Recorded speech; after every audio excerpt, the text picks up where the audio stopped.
Okay, we are on part 50 and some change. Now, we left off in the Chaldaean oracles of Zoroaster. So, I did some background research on it, uh, just very quickly, kind of looking over the whole like context of what I'm like looking at.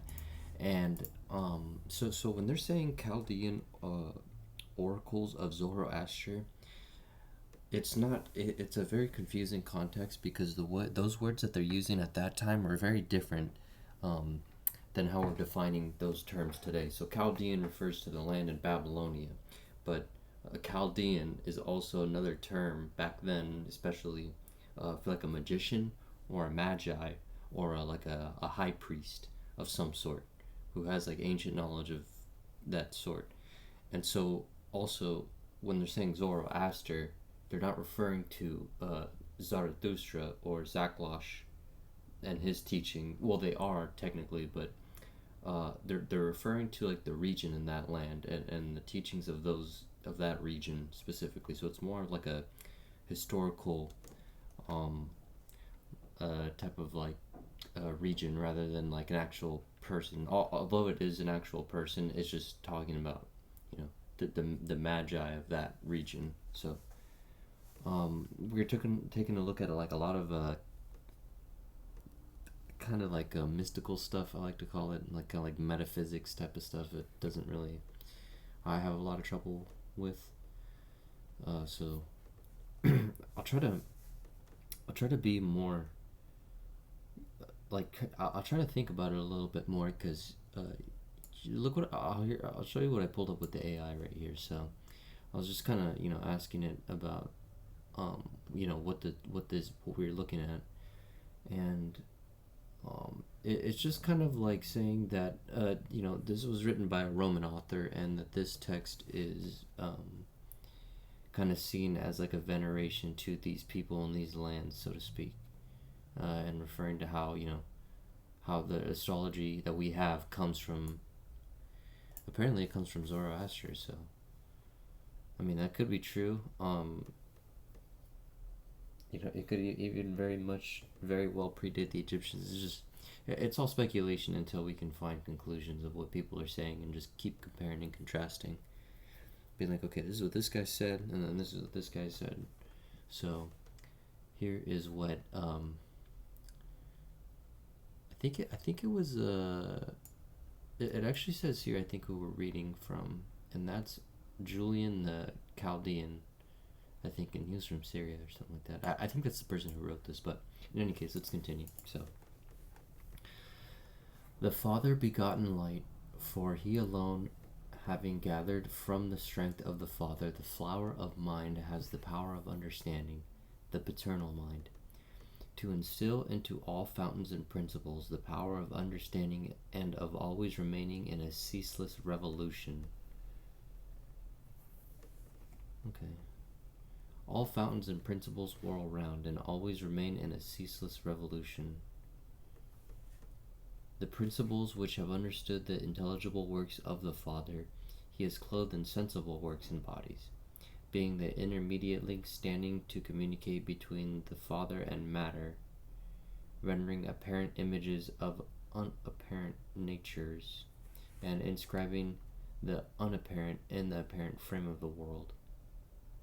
Okay, so I think this is talking about like symbology and like how they're using the first fundamental purpose for language is to translate what we get from the metaphysical intelligence, you know what I mean, like that source type of thing I was talking about in the last video, and then we're like the intermediate between that and then like the material world. So like by using symbolism and projecting it onto this world, we're able to kind of communicate what is being said by the I guess what they want to say here is the Father, but it's really just that type of like source frequency intelligence field type of stuff I was talking about. So that's kind of the framework I'm gonna be using and working with when it comes to all this stuff, because it's kind of like I kind of have a scientific basis for that, and that has to do with like frequencies and heat signatures and whatnot. But anyways, continuing. Typhon, Echidna, and Python, being the progeny of Tartarus and earth, which is conjoined with heaven, form as it were a certain Chaldaic triad, which is the inspector of the whole disordered fabrication. Interesting. So there's like 3 brothers or whatever. I don't know, it's just some theory crafting. I'm not really saying nothing right there. I'm just throwing stuff in my head and kind of just constructing something, honestly. That's all I'm doing right now.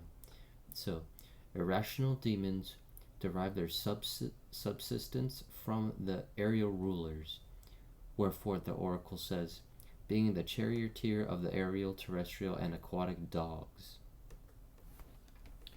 Oh, so I wonder if these are talking about like UFOs.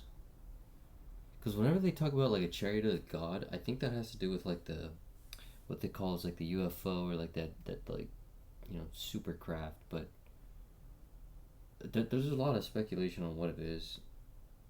You know, like what a UFO is now, and I think from about maybe like the 80s or 90s, or I mean I guess technically in the 50s. I guess some of the craft is like rogue government technology, and then there's like more of like the like real deal, like the I guess like chariot of the god, like the just non-human aspect of the whole chariot, or not chariot, but just like kind of like their vessel, their ship, that golden column. It's something to do with all that stuff, so that's kind of more framework I'm just putting together with all this and seeing these guys are masters of land, air, and sea right from the get-go. When humans can first write, these guys are already like way ahead of the game. They're already like we're just like little pawns, and they got like all the chess pieces already, so we're just kind of like scooting across the board while they're just controlling the whole thing. In any case, the aquatic, when applied to divine natures, signifies a government inseparable from water, and hence the oracle calls the aquatic gods water walkers. Yeah, see, it's just, like I said, all of this stuff just to me looks like advanced technology. It's just a lack of a way to explain all this stuff. This is not, it's smoke and mirrors almost, you know what I mean? There are certain aquatic demons whom Orpheus called Nereides in the more elevated exhalations of water, such as appear in this cloudy air, whose bodies are sometimes seen, as Zoroaster thinks, by more acute eyes, especially in Persia and Africa. Wait a minute, what the hell? Okay, hold on, let me read this again. There are certain aquatic demons whom Orpheus called Nereides in the more elevated exhalations of water, such as appear in this cloudy air. Are they talking about like lakes up in the mountains, and then those create clouds, right? Dude, I always had a theory about that. Holy crap.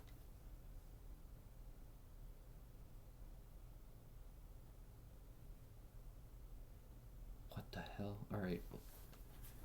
I don't know. I mean, if you guys can read what I'm seeing right now, elevated exhalations of water. That's right. That sounds like a lake. Such as appear in this cloudy air, right? So it's like, I mean, one way to kind of like look at this or kind of see it is like, it's like hinting that these things reside in the lakes, or they're hanging around the lakes, and this is something that's kind of like repeated throughout many places, like in Lake Titicaca, Lake Vaughan. I think there's a lake in Africa that's like a sacred lake or something like that. But shoot, there's like another lake. I'm like, oh, the Great Lakes. The Great Lakes are very, very much, of course, the Great Lakes. These regions have like, they're at high elevation, and they're lakes, and they're bodies of water that are trapped there, and there's something with that these beings like kind of like they associate themselves with those bodies of water. And I mean, it's just more evidence of what I'm seeing stuff lining up right here. Like I said, it's all these things where you just put together and you keep it like, you keep it in your like, your little like deck of cards, and then you pull the card out when you see something like this, and this is what I'm seeing right now. Because I have an understanding of like, what do you want to call it? Like paranormal, mystical, kind of like folk tales and stuff like that. But to see in like a sacred text that they're talking about something very similar to that, but not directly, which would be the case with a lot of these texts. They're not gonna be very explicit on how this stuff works or is. It's just gonna tell you in some sort of like cryptic way, which is what we're seeing. So that's how I'm breaking all this down right now. So let's scroll down. I didn't know this text would have some really interesting stuff. I'll be honest with you. What did they call Africa back then? Where's that word? Oh, Africa? Okay. Yeah, they called it Africa in that time too. Alright, so let's see here. The Chaldaean oracles, the particular souls. Soul, life, man. These things the Father conceived, and the mortal was animated for him.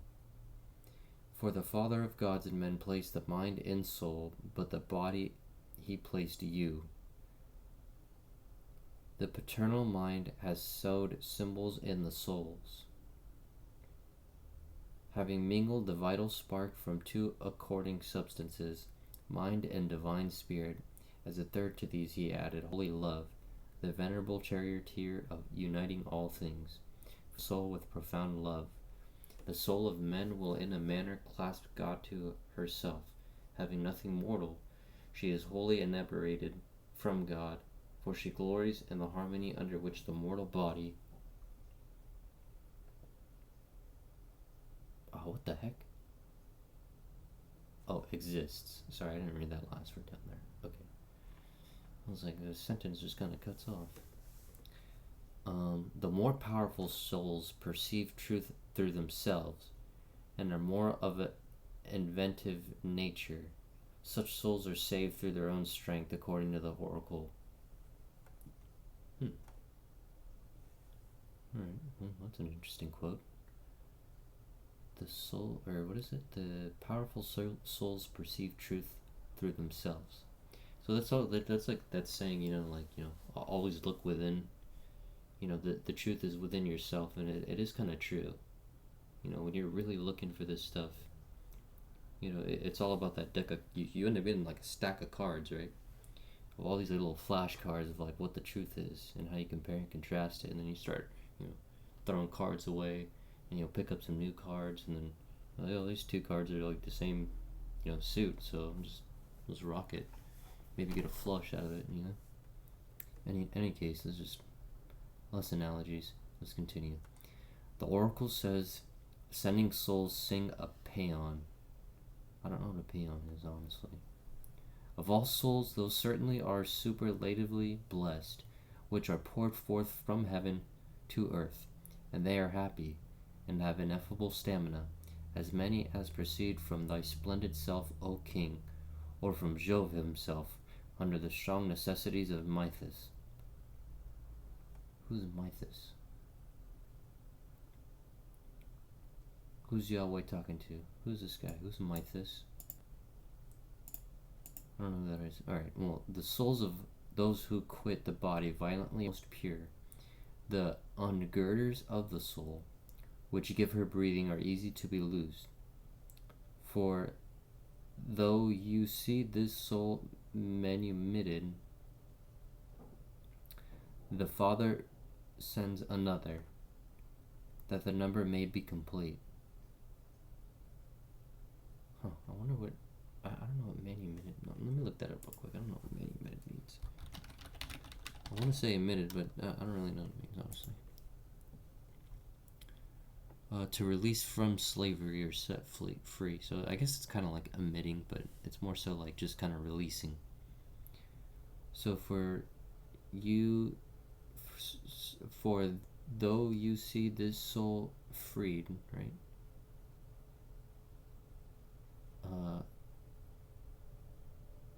I don't know what that means. The Father sends another. that the number may be complete.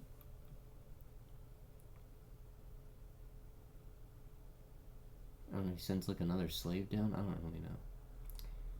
Understanding the works of the Father, they avoid the shameless wing of fate.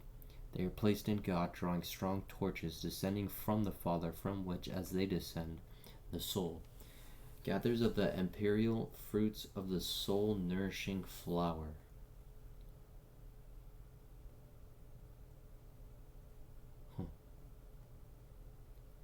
This animastic spirit, which blessed men have called the pneumatic soul, becomes a god, and all various demon, and an image, and the soul in this suffers her punishments. The oracles too accord with this account, for they assimilate the employment of the soul in Hades to delusive visions of a dream.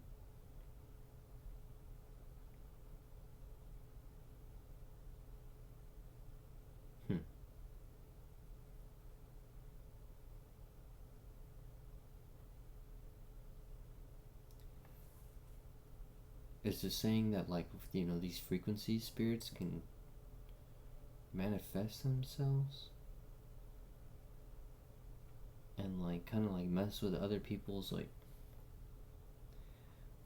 wait a minute. When you're sleeping, your body takes in more frequencies, so you're taking in energy. The reason is because your heart rate is going down and your body signatures are lowering. So it's like your like bandwidth is like shrinking. So what that means is like frequencies, you're not going to be like exerting so many frequencies. And then also, if it's nighttime, the sun's rays are not going to be like bouncing those other weak frequencies, or the sun's going to be bouncing those weak frequencies that kind of like consume us at night. That's not going to happen during the day. So I think what this is saying is like, going back to that like frequency field or like intelligent like feel or whatever you want to call it, right? This is something, if you've ever listened to like Carlos Castaneda and like the teachings of Don Juan and like what they talk about in his books, there's like inorganic beings, or there's like what they want to call like what I would call them is like frequencies that like exist and like imagine in the air, like you just see something like kind of like just buzzing around or like hovering around. That it's like, imagine that could be a signal. So like when you're dreaming, right, your body's when your body's dreaming, it's your brain is like sending out a special signature. I can't say what kind of signature for sure, but it's emitting a signature, and that signature, right? It's like decodable, or like, for instance, because you're taking in more frequencies, like I was saying earlier, when you're dreaming, you're subject to stronger frequencies, and if this intelligence field is like a strong frequency, it could start manipulating your dream because your body's in a state of low bandwidth to kind of like ward off something like that. So it's kind of like you're in like kind of like a you're in like kind of like a state of like deception almost. I really don't know how to put it, but like you're like you're kind of like interacting with the frequency field.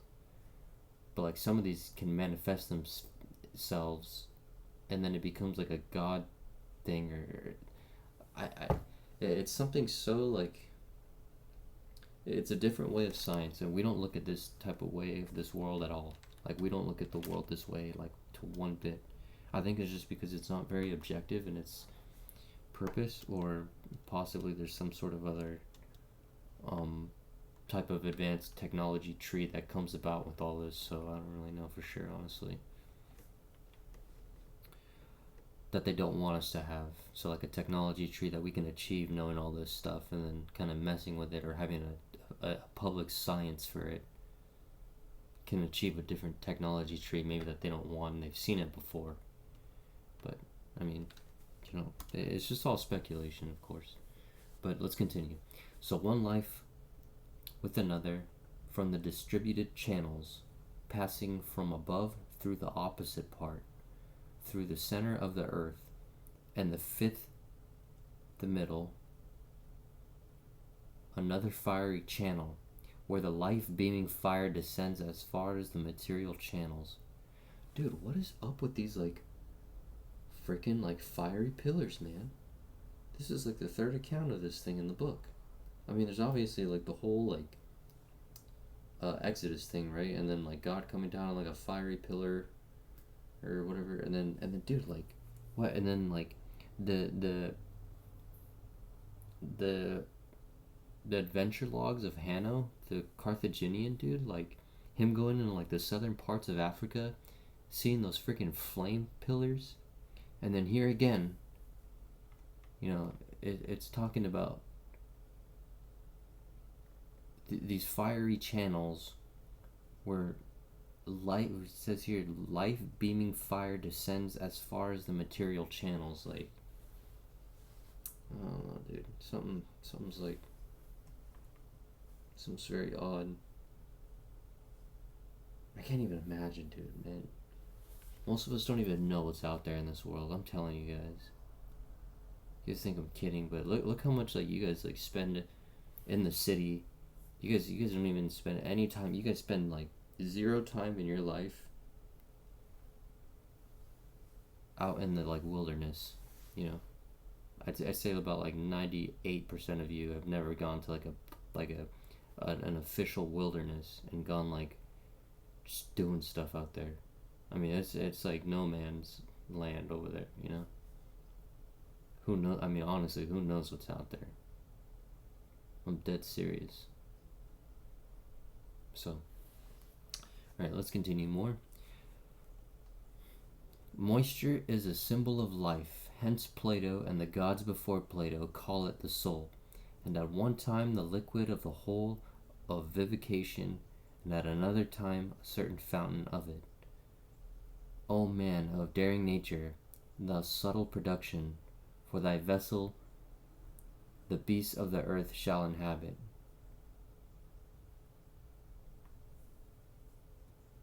Since the soul perpetually runs and passes through all things in a certain space of time, which being performed, it is presently compelled to run back again through all things and unfold the same web of generation in the world, according to Zoroaster, who thinks that as often as the same causes return, the same effects will in like manner be returned.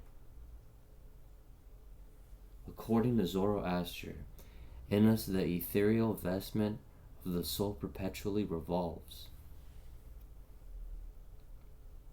And there's just more like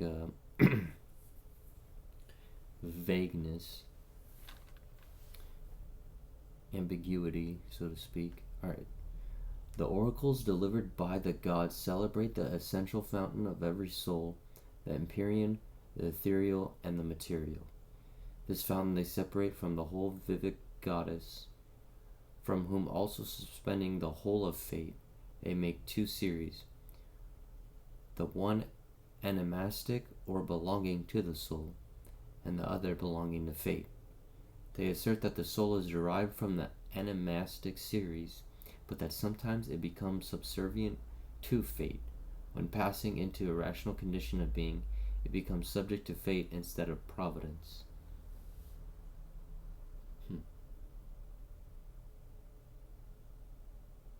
I wonder if there's just kind of like being passive with life and then just being active, proactive. I wonder if that's just kind of what it's saying. It's like, yeah, if you don't assert yourself, you know, you don't have that. You're gonna be subdued to fate. But if you don't, you can create your own, what says here, an irrational condition of being. So it's just kind of, you're just doing what you want to do, which is completely irrational, and it's not subject to fate. So I guess I kind of understand that.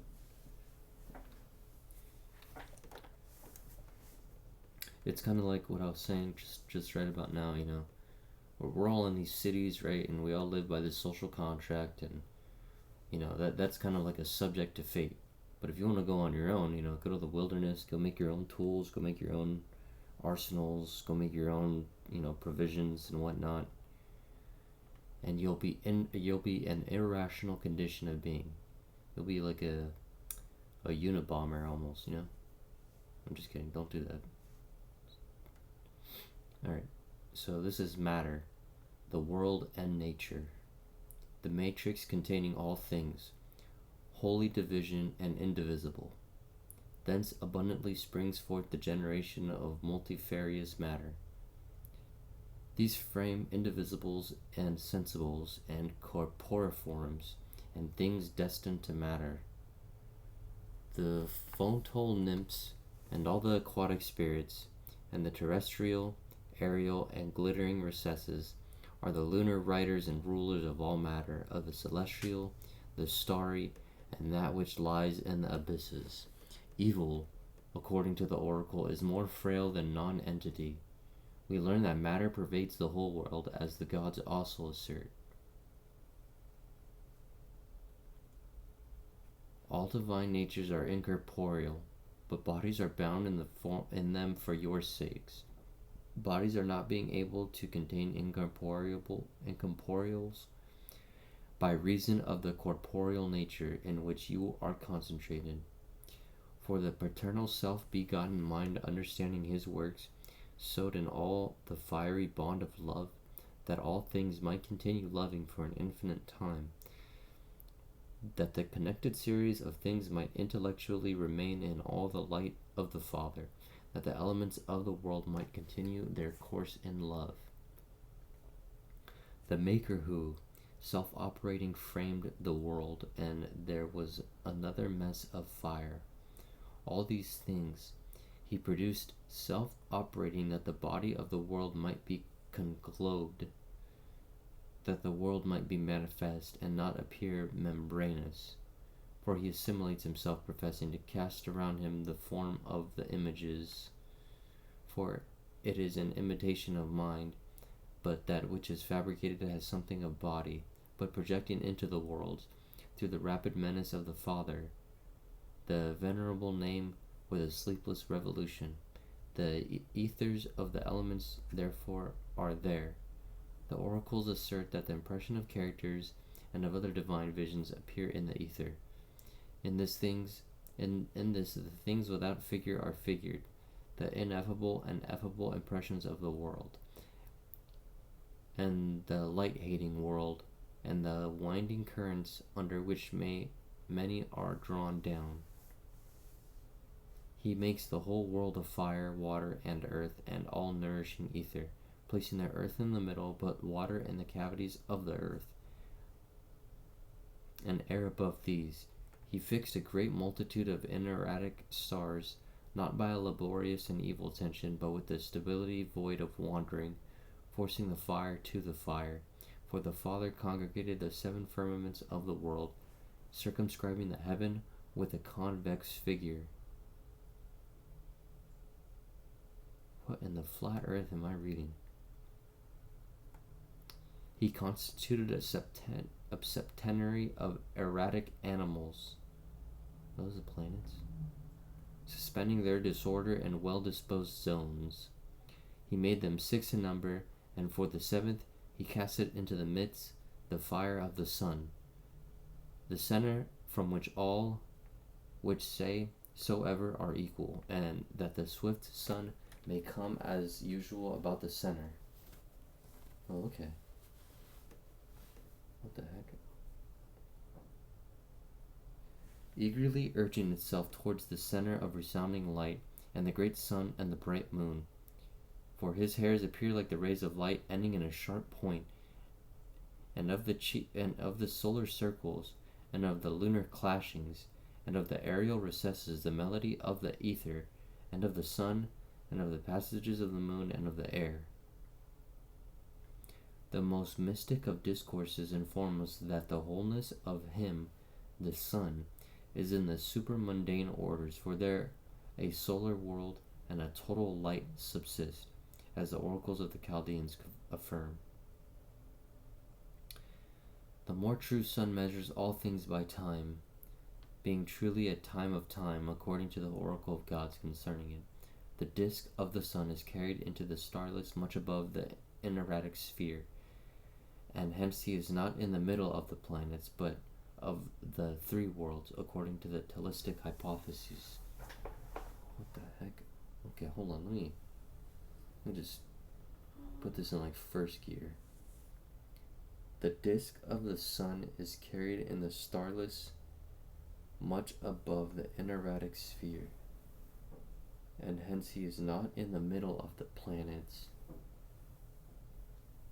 but of the three worlds. Is this saying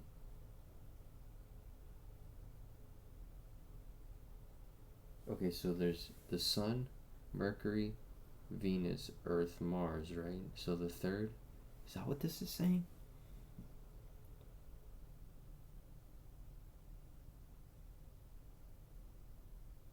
Of the three worlds. What does that mean? I don't know what that really means, honestly. I mean, I'm assuming it's just like, oh yeah, we're on Earth and this is this third world, or whatever you want to call it, the third planet in the solar system.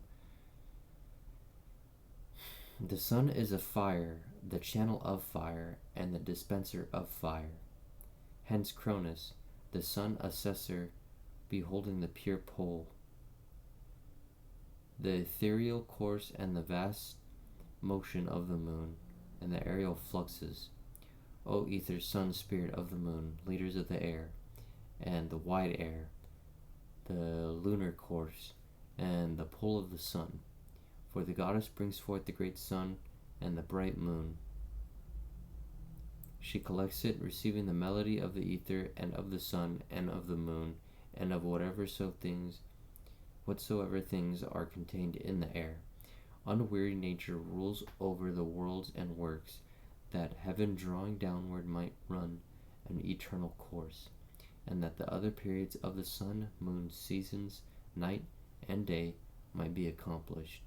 Immense nature is exalted about the shoulders of the goddess. The most celebrated of the Babylonians, together with the Ostanes of Zoroaster, very properly called the starry spheres, herds, whether because these alone among the corporeal magnitudes are perfectly carried about a center, or in conformity to the oracles, because they are considered by them as in a certain respect the bonds and collectors of physical reasons, which they likewise call in their sacred discourses herds, and by the insertion of a gamma, angels. Wherefore the stars which preside over each of these herds are considered demons similar to the angels, and are called archangels, and they are 7 in number.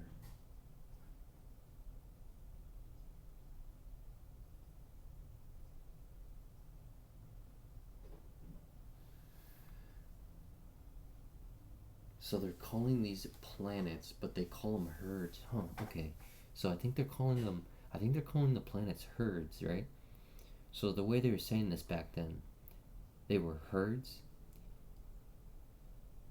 and that all these other stars in the sky, dang, they have herds too.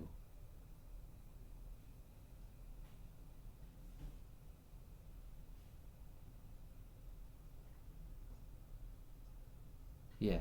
See, it says the stars which preside over each of these herds are considered demons similar to the angels. So it's like using this kind of like symbology mixed. What the heck? Dang. Okay, well, I kind of see this sort of mysticism now. Wow. Because the way, I mean, obviously the way we explain it now are planets, right? So there's planets that revolve around the sun, right? But back then, they were calling these things herds.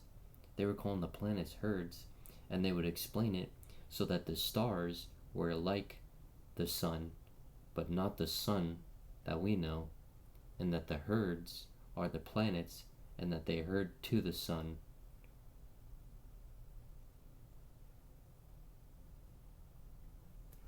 And that's why they call the sun the shepherd, and that's why they considered the sun god a shepherd. And that's why dang, man.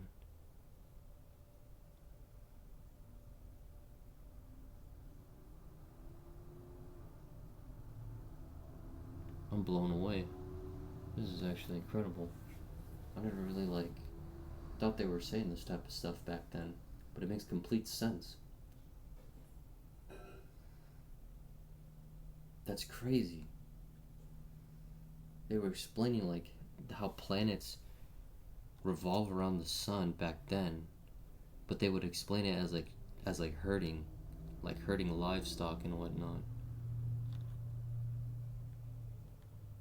That's why they call the sun the shepherd. I mean, I kind of knew that, but I'm blown away that this is written in this time period.